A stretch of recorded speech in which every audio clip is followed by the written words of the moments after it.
Hello everyone and welcome to Vlinko's channel. In today's video, I will show you a simple and effective fix for the common device or the source is not responding error on your computer. And now, let's get started.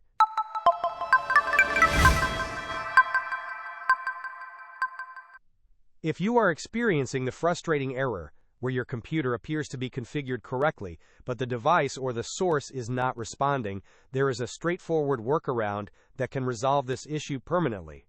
Instead of delving into complex DNS management or searching for the root cause, we can apply a simple change that will fix the problem. Begin by pressing the Windows key and the R key simultaneously to open the Run dialog box. In the dialog box, type ncpa.corporal and then press Enter. This action will open the Network Connections window.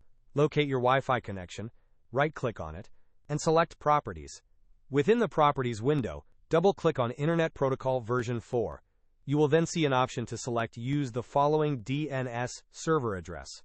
For the preferred DNS server, enter 8.8.8.8. For the alternate DNS server, enter 8.8.4.4. After entering these addresses, click on OK, and then click OK again to close the windows. Finally, restart your computer, and the problem should be resolved. The reason this fix works is because we are switching your DNS settings to Google's public DNS servers. Google's DNS is highly reliable and is not prone to the issues that might affect your internet service provider's DNS.